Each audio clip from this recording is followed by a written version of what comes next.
2 సంవత్సరాల నుండి రక్తస్రావ రోగం గల స్త్రీ.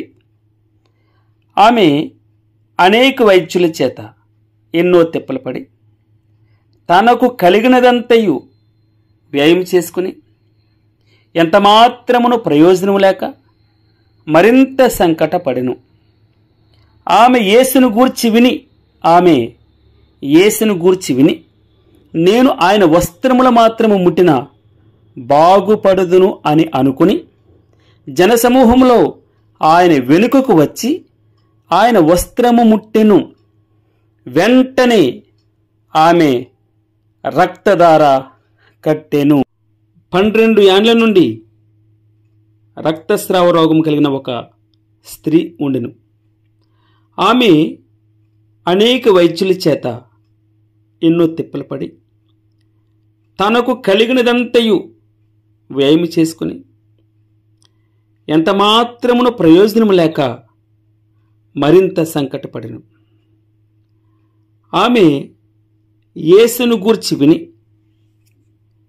నేను ఆయన వస్త్రములు మాత్రము ముట్టిన బాగుపడుదుననుకొని జనసమూహంలో ఆయన వెనుకకు వచ్చి ఆయన వస్త్రము ముట్టెను. వెంటనే ఆమె రక్తధార కట్టెను. కనుక తన శరీరంలోని ఆ బాధ నివారణ అయినదని గ్రహించుకున్నాను. వెంటనే యేసు తనలో నుండి ప్రభావము బయలువెళ్ళని తనలో తాను గ్రహించి జనసమూహం వైపు తిరిగి నా వస్త్రములు ముట్టినదెవరని అడుగగా ఆయన శిష్యులు జనసమూహము నీ మీద పడుచుండుట చూచున్నావే, నన్ను ముట్టినదెవడని అడుగుచున్నావా అన్నది. ఆ కార్యము చేసిన ఆమెను కనుగొనవలనని ఆయన చుట్టూ చూచెను. అప్పుడు ఆ స్త్రీ తనకు జరిగినది ఎరిగి భయపడి వణుకుచూ వచ్చి ఆయన ఎదుట సాగిలపడి తన సంగతి ఎంతయు ఆయనతో చెప్పాడు.